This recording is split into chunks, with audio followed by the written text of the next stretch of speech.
Sam and Sam Show on the Grueling Truth Sports Network. I'm one of your co-hosts for the Sam and Sam Show, Sam McGinnis. I'd like to welcome on my other co-host, Sam Teets. How you doing? I'm doing great, McGinnis. It's good to be back. I know we missed a little while, but, I'm ready to talk some football, ready to talk some sports again. And we got some hot topics here for NFL news kicking off the show. Yeah, it's going to be interesting, and I'm happy we got a new segment thrown in here today, and hopefully we'll get some guests on next week. I'm working on some stuff, so we're going to see if that works out for us. Yeah, that'd be awesome. We got some new people in, have a little fun there. Yeah, but let's move straight into the NFL stuff because there's a lot of crap going on right now, and it's exciting. Oh, yeah, and I guess we can start with just to recap what we missed. Because there was the Carson Wentz trade, obviously, to Indianapolis. He's going to the Colts. In exchange, the Philadelphia Eagles got a 2021 third-round pick and a conditional 2022 second-round pick that could become a first if Carson Wentz plays 75% of the offensive snaps for Indianapolis or 70% and they make the playoffs. So that's not guaranteed with someone like Carson Wentz. Here's the thing. They're like, we want, what was it again? They wanted like 3 first-rounders or something for Carson Wentz. Yeah, two, I think 2 firsts, something like that. And they end up with pretty much pennies. Yeah. Wentz. Oh goodness, that's funny. Yeah, no, it's a mess. I mean, realistically, there was not a huge trade market for Carson Wentz. It was the Chicago Bears and the Indianapolis Colts. And according to Adam Schefter, the Bears never even made an offer for Carson Wentz. So really, there was nothing there. I get it, but I don't get it. Because Carson Wentz may or may not be a better upgrade at this point from Mitch Trubisky. But at the same time, because of what Carson Wentz would be coming into, would it really end up that better? So I guess, it's actually not that horrible a move having not made an offer. I agree. It's not the worst thing for Chicago to have not made the deal, especially because Carson Wentz's contract is not fantastic to have on your books for the next couple of years. Because he never played a snap of that extension he signed, that 4-year extension. That starts this year. He's never played a snap of that deal in Philadelphia. Same thing with what Jared Goff's contract is right now. I don't know. I just find the whole thing is kind of funny. All the news coming out saying that, well, Carson Wentz really got his feelings hurt, I guess you could say, in Philadelphia. He was just mentally a little bit thrown off there by bringing Jalen Hurts and just never had the mental composure to deal with some of the things that were being said about him in the Philadelphia media. And ultimately, he ends up in Indianapolis now. So let me ask you, McGinnis. What are the chances that Carson Wentz is better this coming season than Philip Rivers was last year? So I think they're fairly low. I think you might get about the same, actually. That's fair. I think definitely, and I saw this when I tweeted this out. I don't remember who was talking to me about it, but somebody thought that it had comeback player of the year written on it, and I could actually see that because one of the reasons he might be in such a mess is because the offensive line turned to absolute garbage during the season, and that's going to rattle anybody. Just ask Patrick Mahomes. So he's now going to be under an offensive line that knows what the heck they're doing. It's going to be easier to get his confidence back. Yeah, that's one thing. And they said that Indianapolis is built very similar to the way Philadelphia was back when Carson Wentz was playing like an MVP. You have the offensive line set up in front of you, although they still need a new left tackle. But for the most part, the offensive line's there. You've got Frank Wright in the building, so that's going to help out quite a bit. So and you guys saw defense as well. Things that you didn't have, by the way, in Philadelphia this past year. Defense was not fantastic as it has been in the past. The offensive line, like you said, was totally banged up, totally injured. So I think Carson Wentz this year, I never think he's going to be that MVP player again. I just don't think that's going to happen. But if Carson Wentz throws for 4,000 yards and 25 touchdowns and 10 interceptions, that's probably your comeback player of the year. Yeah, and this is, of course, coming from the Carson Wentz guy, and Sam Teets has really changed his opinion at this point. So I just like rubbing it in. I can point my finger at you. Should I remind you your stance on Tom Brady going into the season, or do you need to bring that up again? You see, that's fair. You see, it's always nice when you've got more than one thing. You can just come one back after the other. And I was actually thinking about we should have a segment on this show where we literally have repeats of absolute nonsense we've said. Yeah, nonsense we said from a year ago. No, we've got plenty of that, but we've got plenty of both. Yes. All right. Next up. Yeah, I guess we're going to talk about Russell Wilson then. Apparently, he stormed out of a meeting this past season when he and Pete Carroll and some of the guys were trying to correct Seattle's offense before a game against the Arizona Cardinals. I think it never got going again. The offense the second half of the season for Seattle was bad. Wilson apparently has been disgruntled about the fact that he's not been involved very much in personnel decisions regarding the offensive line and also replacing the offensive coordinator who they recently fired. So he's been disgruntled that he's not being included in these discussions where a lot of high-caliber quarterbacks around the league usually are. And now he's not formally requested a trade. He's not requested a trade at all. But the fact that his agent released 4 teams he'd be okay being traded to if a trade were to happen suggests that, this is not necessarily the best marriage possible. Like someone on ESPN said this morning, or maybe it was yesterday. He said, if you're in a marriage and you come out and tell your spouse you have a list of 4 people you were married after them, if you get divorced, generally it doesn't say a lot of good things about your marriage. So I think there's some issues there in Seattle, clearly.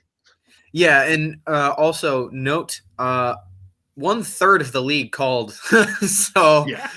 There's definitely some interest. And I think I saw another article that said he wants to stay in Seattle, but it doesn't bother him to go somewhere else.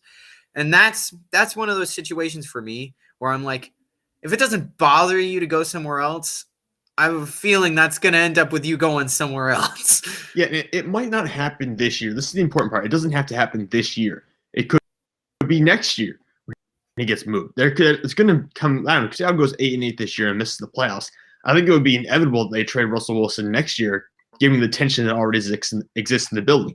The only thing holding them together right now is the fact that they're winning. They're making the playoffs almost every year. If that stops, I think this all falls apart. Yeah, and who knows? There are other things within the season that could change that, but that's going to be more talked about in our thinking and dreaming segment at the end. Since I don't want to spoil all of that, so we got to wait till then for that. We're going to wait till then. We'll expand on it then. One little final bit here for the NFL. Another high-profile quarterback who wants out. Deshaun Watson met with new Texans head coach David Culley, and this is important because he hasn't really had the communication with the organization. We knew for a while he wasn't responding to their calls and texts. He had refused to meet with the general manager and head coach, who were both new to their positions this year. But he just met with new head coach David Culley, and nothing new came out of it. He basically reiterated his position that he wants out of Houston. He does not plan on playing with Houston again. Meanwhile, Houston has been telling every team that's called them they have no intention of trading Deshaun Watson. So we basically have a standoff here, and no one seems to want to give up at this point. Yeah, so here's the thing. When a player wants out, I mean, you ask Le'Veon Bell, it's not like they're gonna be bleeding bucks because you're not having them play. So I think Deshaun Watson will end up being the winner in this. He won't be playing for the Texans again. He's done. Yeah.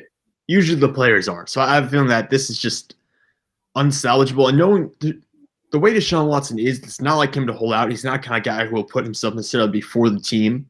He's usually a very unselfish kind of guy. So it'll be very interesting to see if he holds out come training camp time, if it gets that far. So that'll be very interesting to see how this standoff progresses. But certainly that's a long-term story that we want to keep an eye on because it's not getting resolved anytime soon. Yeah, and again, this goes back to there's a possibility that maybe if a team gets desperate and offers more than other teams were when they're calling the Texans right at the NFL draft, you could have a situation where Deshaun Watson gets traded then. Yeah, we really could. And it might come down to the NFL draft. It might come down to the day of the draft. It'll be very interesting to see. I'm sure as we get closer that a lot more rumors will start coming out of Houston, and the rumor wheel will start spinning even more. For now, let's turn to some NBA news. We've got some interesting stuff coming out here. The NBA has released their all-star rosters with some replacement players for guys like Anthony Davis who are injured and Kevin Durant as well. Durant is out through the All-Star break, so he won't be playing the All-Star game, and he's going to be coming back afterwards. But the Brooklyn Nets are doing just fine without him. They're 22-12 right now, half a game behind the 22-11 Philadelphia 76ers, who have the lead MVP candidate in Joel Embiid right now.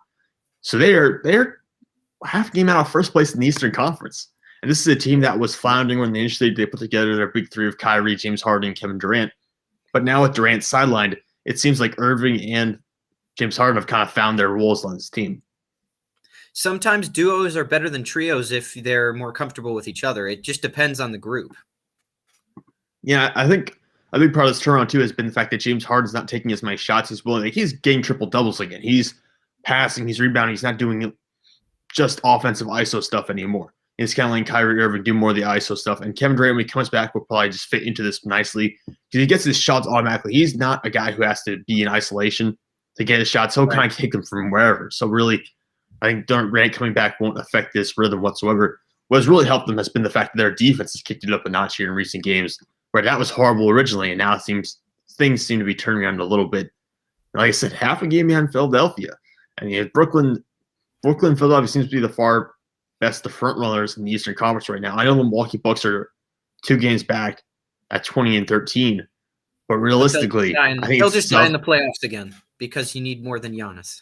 Yeah, you need more than Giannis. They do have Drew Howell and Chris Middleton now, but I can't trust the Bucks. They're just going to die in the playoffs again. That's what they do. Yeah, I just can't trust the Bucks to pull something out until they actually do it. Like I don't think the guy Saints. They're too much like the Saints. And there's so many teams like this. And I go back to the Washington Capitals in the NHL. There are regular season teams. The Bucks are one of them. Yeah, I will doubt the Milwaukee Bucks until they prove me wrong. And I will be okay being proved wrong in that one instance because it means that I will have been right every instant up until that point. So I'm going to pick against them quite often. Although it is worth noting here that the Western Conference is dominating right now. The Western Conference has 7 teams, of course, at least 17 wins going into tonight. The East has 3 teams I just mentioned: 76ers, Nets, and Bucks. The only 3 teams in the Eastern Conference with more than 17 wins. At West, Jazz, Clippers, Lakers, Suns all have 20 or more wins. Trailblazers and Warriors have 18. The Nuggets, who have Nikola Jokic, who is probably number 2 in the NBA race right now, has 17 wins. So it's a loaded conference in the West right now. The East does have some very good teams. I'll give them that, especially the Nets and 76ers, but the West is kind of dominating. Yeah, and also that doesn't just mean they're not just beating up on those low teams in the Western Conference, the really bottom. They're pretty much beating up on the Eastern Conference every time they play them. Yeah, there's not honestly the West right now. There's not too many horrible teams in the Western Conference. Maybe the Kings, Rockets, and Timberwolves, I think everyone will agree are bad. But realistically, teams like the Thunder and Pelicans, who are lower down the list, and even the Mavericks, they have some fight in them. They can put up good games here and there. Speaking of the Western Conference, Los Angeles Lakers are kind of limping into the All-Star game break here because Anthony Davis is obviously sidelined with the Achilles injury. We don't know precisely when he'll come back. I know the initial timeline was, I think, 4 weeks. It's been maybe 2 weeks since then. I kind of have a bad feel of time right now, so I don't really know how long he's going to be out or how long it's been. They're also missing Dennis Schroeder, who is out because of COVID-19 protocols right now. So you're missing probably your second and third best offensive engines right now. They've been losing games quite frankly a lot, and they got crushed by the Jazz the other night. So the Lakers just have to hold together long enough to make the playoffs. If they make it as a 3 seed, they're fine come playoff time as long as they're healthy. But staying healthy has to be the key factor here, and you just have to hold out and wait for AD to come back. Yeah, I mean, as long as you make the playoffs, if they have their 3 there, it might as well have been as if they were the 1st seed, because we all know unless it's like the 3rd round in the NBA playoffs, it really doesn't matter until then. Yeah. Now, I would say that's changed a little bit more in recent NBA history these last couple of years, but at least while we saw the Golden State dynasty for many years, it's usually the finals or the round before that really counts. So they might as well be a 1st seed as long as they've got those guys together. Well, yeah, and they tend to kick it up come playoff time. The playoffs are basically a new season for LeBron-led teams, so you don't have to worry too much about them going into those situations as long as they are healthy. But we'll transition now into your neck of the woods, some NHL news. Yeah, we got some interesting stuff here. So first off, Duclair not producing very well for the Panthers. I just saw a highlight, and I didn't quite realize this until it was mentioned, but it was I think they were looking at week 5 top goals of that week, and they just mentioned that Duclair had his first goal with the team after 5 weeks. 5. That's absolutely unacceptable. It doesn't even matter which player you are. So, yeah, I'm a bit high on Duclair because he's made some pretty incredible goals in the past. Honestly, I think he got robbed one year of goal of the year from Connor McDavid, probably just because it was Connor McDavid who made it, which just kind of pisses me off just as that alone. And then, he kind of shoved his team away by absolutely blowing them to shreds when he got traded. So that was a cool story. And then he comes to the Panthers, and you're thinking, well, they don't really need more offense. But, Duclair's a decent addition, 40 points a season, and he sucks. I have no idea why. Maybe he's just having a hard time adjusting to the system, but it's interesting to see a hit or miss high-end talent not producing. And you've got another storyline here from the same division. The Blackhawks are outperforming expectations right now. Significantly. They have 11 wins. This is unbelievable. You are missing your captain, who's probably your second best player on that team, and they're just balling out despite expectations. And they have a goaltender who's now pretty much replacing what Leonard was doing when he was there. So, and we were talking about that. That was one of the reasons they were even in that little bubble in the first place. And they're looking like if they keep this up, they can literally just make the playoffs, period. So like you said, they are, what now, I think third in their division, right? Third in the Central with 26 points behind the Panthers at 28 and the Lightning at 27. So they're... Most people had them 7th in the division as predictions, putting that in perspective. Yeah. Well, I think that everyone would have had them ahead of your Red Wings. So I don't know about that. The Red Wings are kind of giving a little bit of an edge there, but that's why I said most people had them 7th. Oh, 7. 7 of the 8. Yeah, I see what you're saying. But yeah, definitely you got to give them a good clap for that one. It's just very impressive that they're finding a way to win again without their captain. And when expectations are so low, I will say it is an interesting thing. When expectations are low, it's actually easier to win. You know what? That tends to Less be the pressure. case. And when you win when expectations are low, it looks a lot more impressive. So It does. it can make you a lot of extra money. Yeah. That's what incentives are for. But let's move on here. Tarasenko. So Tarasenko has been injured many times throughout his Blues career, and he's one of the better players on that roster. You know, he hasn't started yet for the Blues this entire season, but he might be making a debut here soon. I think this is good news for the Blues. You know, he's always a good player to have on the ice, and it's been just unfortunate that he hasn't been on much. Yeah, and the Blues right now, they're second in the West Division with 22 points, just ahead of the Kings and Coyotes, but a little bit behind the Golden Knights. So they're certainly still in the mix for things out there. Yeah, I will say when I looked at their stats, it's interesting. They're winning games, but overall their play is lacking. It's interesting that way. Well, their goal differential is -1 right now compared to the Golden Knights. Like I said, are 1 point ahead of them, but have a goal differential plus 14. Right, and that's where the thing. You look at their play, and you would think their record should tell you they should be far worse than they are. So how they're doing that might partially have to do with the fact that their division stinks. But I'm not exactly sure how they're pulling off wins and playing as poorly as they are. Yeah, that's probably, like you said, probably by far the worst division, right? It's probably them and maybe the East is next. No, I would say it probably has to be them. I would have said the Canadian division, except for the Canadian division decided to not be what I thought it was going to be and what everybody thought it was going to be. Maybe, and that might just be a result for the fact that you're seeing the difference between the good teams in the Canadian divisions and the teams that aren't. So we might see something different once those Canadian teams play non-Canadian teams. But for right now, they look better than expected. So yeah, I'd say that's probably the worst division out of the ones we got right now. The East is still, I would say, is still loaded. All right, so that means we're on to some Sidney Crosby news. Yes, Sidney Crosby. I don't know why all the Sidney Crosby trade rumors started, but they've been going on for weeks, and it's weird. I don't know who would think trading Sidney Crosby would be a good idea. He recently played his 1,000th game. The players honored him during, I think it was warm-ups. They all wore 87 coming onto the ice. Obviously, huge Hall of Fame career, one of, if not the best generational player, or pardon me, player of his generation. Maybe Ovechkin over him, but it's one of those two. So yeah, it's been a great career for him so far. He's got more years to come. If you're trading him, in my mind, that means you've decided to tank. That's your decision, because they really are on the precipice. I mean, we've looked at this.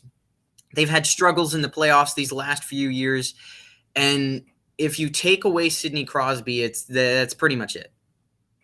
Yeah, and we'll talk a little bit more about that later. They're 10-7. They're 10-7 right now. Wins, losses at the very least, 21 points, and sitting kind of far back in the East Division right now, behind even the Flyers. So I think the Flyers have been struggling a little bit lately, from what I can tell from my Philadelphia fans who are keeping blowing up our group chat about how bad the Flyers have been playing recently.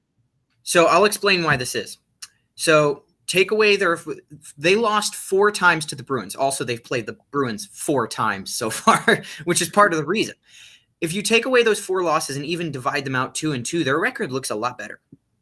It's literally just because they've been playing the Bruins.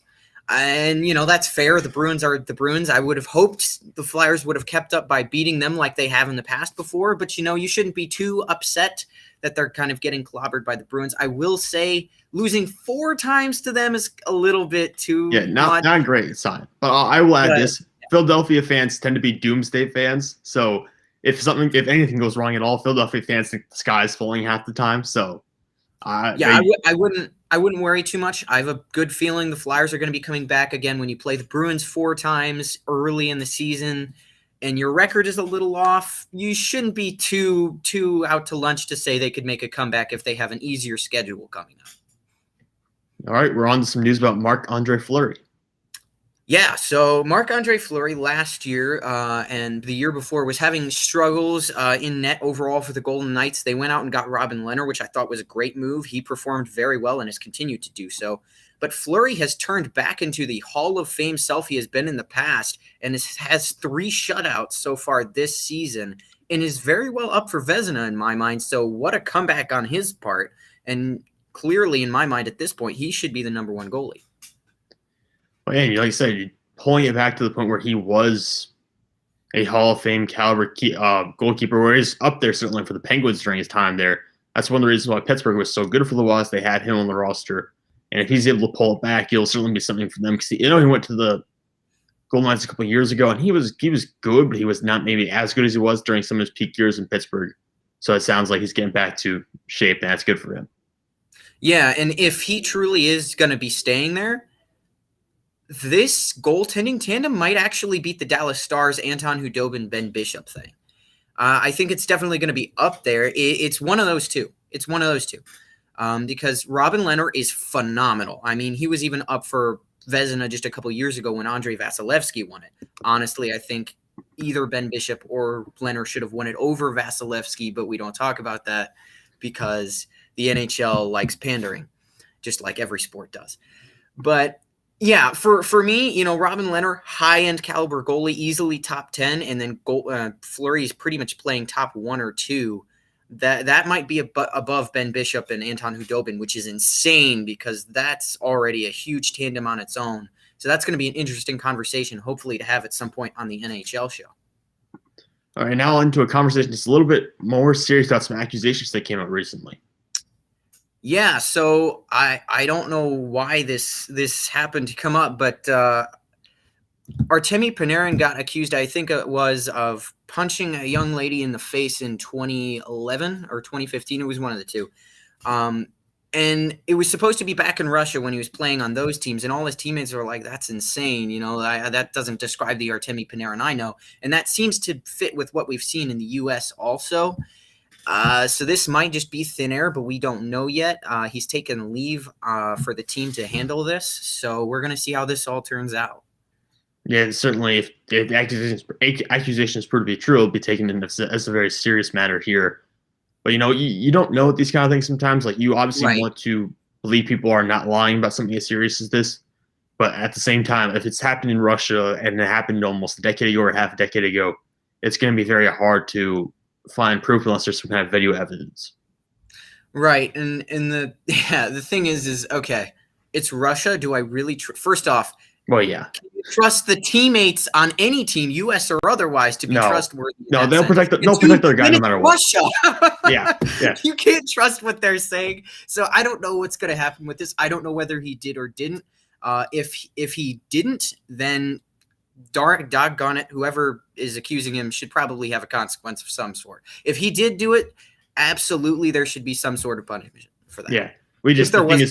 The thing is, we just may never know. I mean, realistically, we probably we may literally never know. And I think at that point, you got to go off of what you've seen from the player before, and what we've seen from him has been pretty good. So at that point, I feel like you go off the character that you see, give him the benefit of the doubt on that one if you never really find out. Personal opinion on it. But his former coaches and teammates are never going to say, "Oh, he definitely did that." No one's going to do that. That's not how sports work.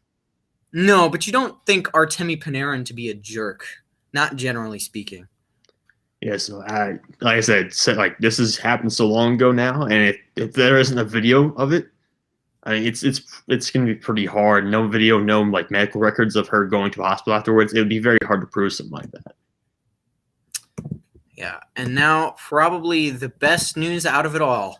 Henrik Lundqvist, we talked about how he had open heart surgery and he got back onto the ice for the first time the other day. And I can tell you, I was watching him.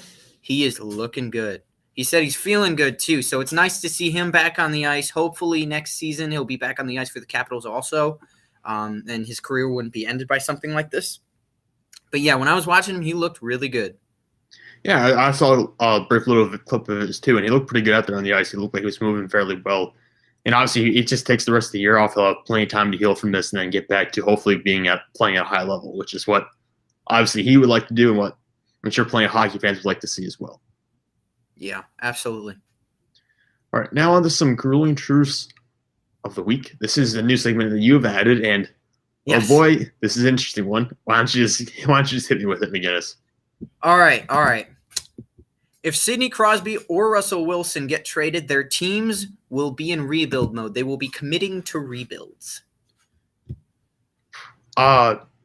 Yes, in the Sidney Crosby case, I do agree with that. If you I'm not listening. I think you just have to.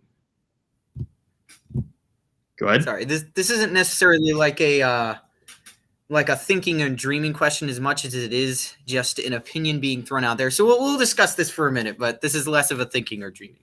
Yeah, no, I was going to say I agree with the Penguins one. I don't agree with Seattle because you can trade potentially for a Derek Carr or a Dak Prescott or even maybe in a sign trade deal with Deshaun Watson. I mean, you could get Deshaun Watson, sign trade deal for Dak Prescott or Deshaun Watson. So there's potential there. There's potential. Would Russell Wilson go to the Texans, though? There's potential there for a blockbuster deal. Will it happen? Absolutely not, because these things never work out. But you could hypothetically dream up a scenario where Dak goes to Seattle or it's Deshaun Watson or someone like that. That will be not necessarily as good as Russell Wilson all the time, but be close enough that maybe you could see Seattle still putting together 8 to 10 win seasons.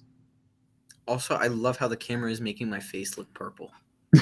Your face changes color every week on this thing. I'm telling you, your face just like it's orange, it's red, it's purple, it's all around. It does, but it's purple even when I'm just sitting here, which I think is hilarious. Also, how my hair is. Your beard is like orange all of a sudden.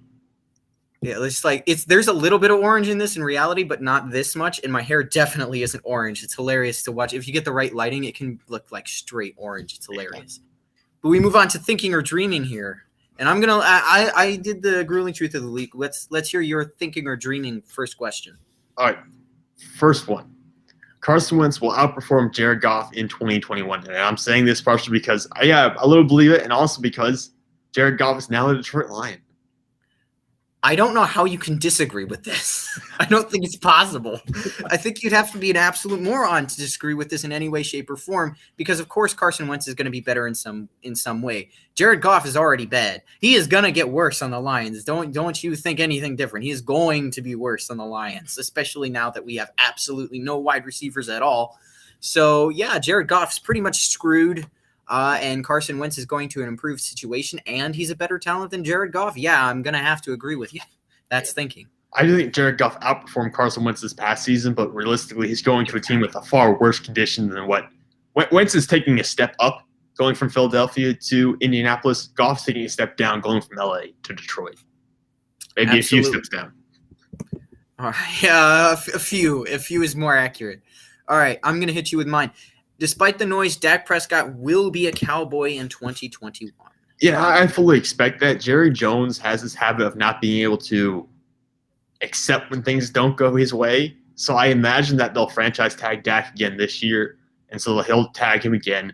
And they'll try to negotiate a contract for a long-term deal. And it won't work out. And inevitably, Dak will end up leaving next offseason. But I think they're too stubborn to give up on this idea that Dak Prescott's going to be your quarterback no matter what. So I think they are going to franchise tag him again, and I expect that he will return to Dallas for 2021. I think this is absolutely thinking McGinnis. I think this is probably what's going to happen.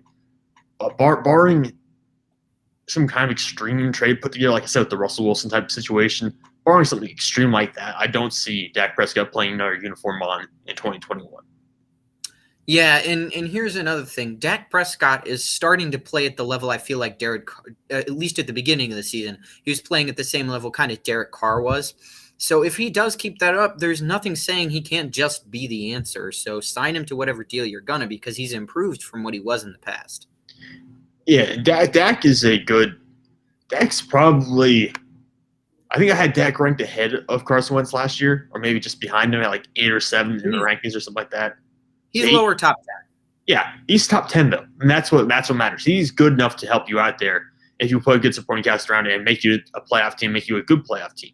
The issue is that right now Dallas doesn't have that supporting cast.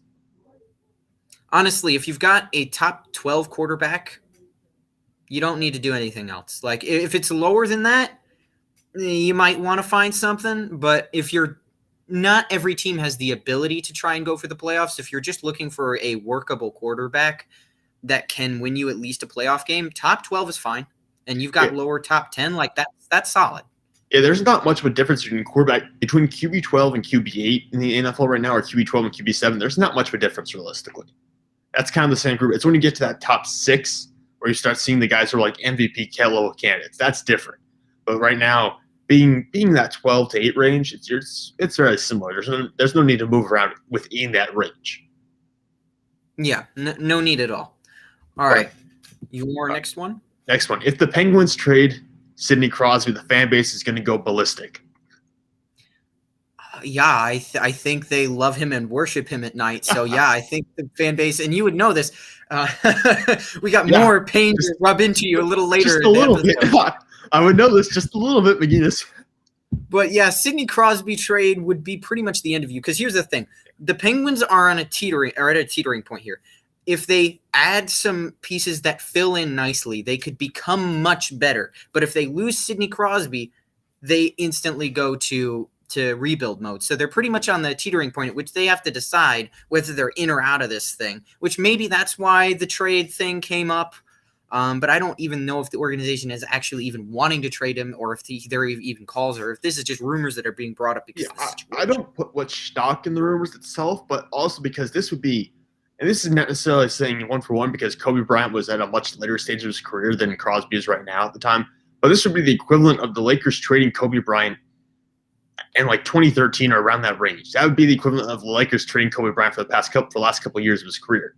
That's essentially what Sidney Crosby has been to hockey and what he's been to the Penguins during his time there. So I mean, just for basketball fans, that's kind of like the equivalent. So that would be ridiculous. It absolutely would be a terrible move that I could not support. I could not support that decision in a million years. He can't get on board because if you're trying to win, it doesn't make any sense. And with Tristan Jarry, you've got a young goaltender that can get it done, or at least has proven once. I don't know about this season, but he proved it one time he could. So if you can find a way to get a few pieces, that's the only difference. You know, again, you're on that teetering point between which you can become great again or go into a rebuild. All right, your second one. Let's see it. Okay. Russell Wilson will leave during this next NFL season. And I want to specify this. I don't mean during this offseason. I mean at some point during the season, maybe at the trade deadline. He's going to have issues with the team again this season. It's going to piss him off, and he's going to leave. A mid-season trade? Oh, I don't know if I can buy that, McGinnis. I understand what you're saying there. Like Carson Wentz wasn't traded mid-season. Carson Wentz had a pretty terrible year. He was pretty ticked off. Apparently, Tim and Doug Pearson didn't speak for almost a month at some point during the year for the Eagles this past season. So it's probably after Jalen Hurts thing, wasn't it? Because I would imagine somewhere around do that and be the starting quarterback. Yeah. So if Carson Wentz wasn't traded mid-season, I find it kind of hard to believe that Russell Wilson's going to be traded mid-season. So I'm going to lean towards dreaming a little bit. But I will say this: the idea that Russell Wilson will be traded is not dreaming. That's absolutely thinking. I think he probably will be traded if things go south here somewhere in the next 24 months. But I just can't get behind the idea of a midseason trade. I really think Seattle will just ride it out until the very end. If they end up crashing and burning next year, maybe trade him next offseason, but I don't think they're going to trade him midseason. It would be interesting, though, and the logic behind it for me is, again, I think, his whole deal with running out of the locker room was that he wasn't getting control over the offense, which, by the way, actually makes sense for you to do, so you should probably listen to Russell Wilson. But he's going to find how those deficiencies are going to come up in his offense again this season, and that's going to irritate him to some extent. Yeah, there's a lot of things they have to fix. The offense collapsed basically in the final 7 or 8 weeks this past season. They didn't have much of a running game at all. The offensive line has been terrible almost since Russell Wilson arrived there. It was pretty good the first year. The first year he was there, I think it was good. After that, it kind of collapsed slowly over time. They only really have one stable offensive lineman right now. That's Dwayne Brown, the left tackle. So there's a lot of issues there. And we've seen this with Carson. We've seen this with Deshaun Watson, who wants more input in Houston, and Houston to let him have more input, which is why ultimately he decided to demand a trade. We've seen it with Aaron Rodgers. Aaron Rodgers in Green Bay earlier this year saying he wanted more input. So, I mean, this is just kind of a situation where, look, these are star quarterbacks. These guys are your franchise. And as much as you want to think you're the head coach, you should have all the power here, or you're the GM, you should have all the power here. Realistically, who wins football games? The head coach half the time, the general manager, or the quarterback? And it's the quarterback. On that note, I'm going to make a bold statement. Because in this is true to an extent, so you can't take this to the end of the world. But I know everybody says coaching matters more than the players. I'm going to completely disagree with that. I'm going to tell you, at least in high school and before, the talent you have on the team absolutely matters more. And if you give those players control, like, for instance, our coach did, Mike Goodpaster, you're going to get better results out of it because they know each other and they know themselves and what they're able to do. And I just think as a whole now, coaching absolutely matters, and we've seen that. But I think actually the talent you have on the team actually matters more. No, I tend to agree to some level. I would rather have a team with great talent than a great head coach, with the exception of a few instances. Like if you have a Chuck Noll or a Bill Belichick or a Tom Landry, that's a little bit different. Those are great coaches who can turn things around no matter what, I believe. But I think generally if you're taking a coach like Pete Carroll, I would rather have a talented football team than just have a good head coach in that kind of situation. And we see, like, in other sports like the NBA, you don't need a good head coach to be good. The NBA, you just need a lot of talent. You just need 3 really good players, and you can win a championship. Yeah. But talent is the thing in the NBA. I saw someone make this point on Twitter. I forget who it was. I wish I could give him credit. But someone said, I would fire Pete Carroll and John Schneider before I would – and John Schneider, who's the GM, by the way, before I trade Russell Wilson. And I totally agree. I would fire Pete Carroll and John Schneider before I trade Russell Wilson. Because one of these guys – yeah. Yeah, well, one of these guys is responsible for carrying your franchise for the past decade, and the other one decided to throw the ball on the 1-yard line against New England Patriots and cost you a Super Bowl title. So I don't think he made the play call, but he didn't change the play call. So that's the issue. That's what you got. You got the one guy who lost the locker room and essentially lost guys like Richard Sherman and Earl Thomas, who basically gave up on him, versus Russell Wilson, who has been the reason you made the playoffs the past couple of years. So I think it's a pretty easy decision. Yeah. Yeah, if you had to choose between those two, I think that tends to make sense. All right, now final thing we got to talk about, the flex of the week. I actually have seen this goal as well. As on Sports Center, and you sent me it too. You sent me it as well. So, all right. So if you haven't seen this goal yet, I need you to see something miraculous. TJ Oshie. Oh boy. This man passed it over to one of his teammates as he was rushing through the neutral zone, got it back, went through a player basically, and then jumped at the puck in front of him, knocked it with his stick, and put it between the goaltender's arm and body into the net as he was diving forward. This has got to be the goal of the week unless somebody does absolutely something even just so brilliant it's insane. But I think this definitely, at least for me in the hockey world, has to be the flex of the week. I wish we could show it. Copyright issues. Yeah, and that was against the Penguins, if I'm not mistaken. Oh yeah, I didn't even think about it when I sent it to you. But then you were all pissed, and I was like, "Oh yeah." I replied, "This does not put a smile on my face, McGinnis. This does not put a smile on my face." This is coming from a guy that likes TJ Oshie because he's a goofball. Because we need goofballs in life. Goofballs in sports are always fun, but if it could have come against a different team, I would have been a little more excited. That's like how one of the greatest saves of all time was made against Fedorov, the Red Wings. And it's like you can't watch it the same when it's your team. No, you want to like see and love the fact that that was unbelievable, but it's like that's my team that just didn't score because of you. Yeah. Well, think about like a group play. You've seen the Marshall Lynch run against the New Orleans Saints, right? Like the Beastquake one. Yeah. Imagine being a Saints fan. Like everyone else was pumped up. Like I watched that play. I'm not a Seahawks fan, but I was jumping up and down. Imagine being a New Orleans Saints fan. That's the only fan base that is not super stoked to watch that play over and over again. Yep. That's just unfortunate. Yes. I mean, as a Saints fan, they've had a lot of pain for the one Super Bowl they've got. That's true. I mean, you've got that one Super Bowl. That's more than what most franchises can say in the past 10 to 15 years. But you've enjoyed a lot of pain, like you said, a lot of pain, suffering afterwards, a lot of disappointments. Yeah, of course, that's just all of my sports teams in general. Well, yeah, that's just as we like to say, that's just Detroit fandom at this point. But you see, the worst part of this is this: the Lions are in a better position than the Red Wings. The Pistons might even be in a better position than the Red Wings. I don't know if you can see that. But no, they are. They are. The Red Wings are just that bad. But yet still, the Red Wings have a better chance of coming back than the Lions or the Pistons. Oh, well, maybe not the Pistons. The Pistons might be in better shape to be able to make a comeback. But at least sometimes I feel sorry for you, McGinnis. But then I remember you've done this to yourself. So I can't control where I was born, dude.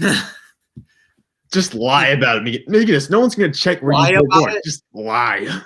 Well, you see here, yeah, I was about to say I can't really do Cincinnati either because the only team that's good down here is the Reds, and they're only sort of good. That's true. The Reds are better in history. The Blue Jackets a little bit. Yeah, I can see what you're saying there. You have to make it a really fascinating story. Birthed in New York for in Boston for like 2 seconds. Yeah. Then flew over to Michigan. Once when I was 4 years old, my parents drove around the city of Boston. Therefore, I'm a Boston sports fan for life. I have been to Boston a couple of times, though, because my cousin actually lives there.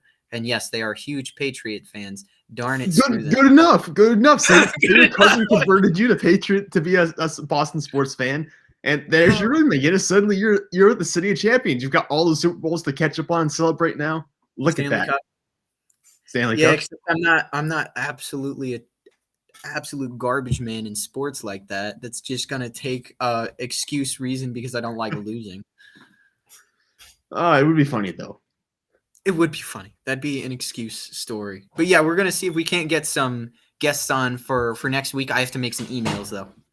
Yeah, just give me a heads up and I'll make sure they get the link for the show.